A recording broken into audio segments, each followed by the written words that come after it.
एखादा भिकारी दिवसभरात भीक मागून किती कमवत असेल असं तुम्हाला वाटतं? फार फार तर काहीशे रुपये. पण एका भिकारी महिलेने अवघ्या काही दिवसात इतके पैसे कमवले की तुम्ही विचारही केला नसेल. तिचं बँक अकाउंट आहे आणि ह्या बँक अकाउंटमध्ये तिचे पैसे पाहून अधिकाऱ्यांनाही धक्का बसला.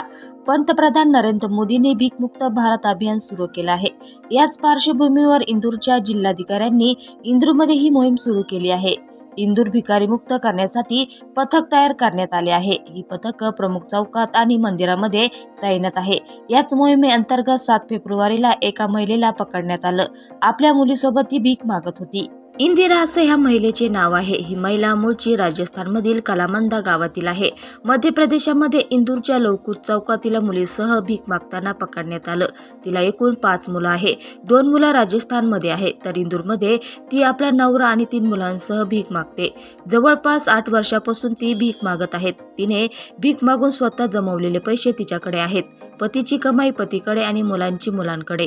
तुम्हाला विश्वास बसणार नाही, महिलेने 7 दिवसात भीक मागून 1,09,200 रुपये कमवले. अवघ्या 45 दिवसात तिने 2.5 लाख रुपये कमवले आहेत. गावातील सासू सासऱ्यांना 1 लाख रुपये पाठवले. मुलांच्या नावे 50,000ची FD काढली.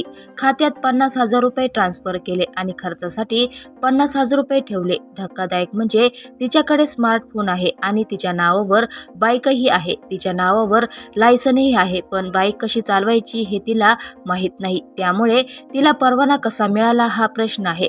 गावात शेती आणि घरही आहे. महिलेला जिल्हा न्यायालयात पाठवण्यात आलं आहे. या महिलेच्या मुलीला बाल संरक्षण गृहात दाखल करण्यात आलं असून तिथं त्यांना शिक्षण दिलं जाणार आहे. समुपदेशन करण्यात येणार असून महिलेवर जे कायद्याअंतर्गत कारवाई करण्यात येत आहे.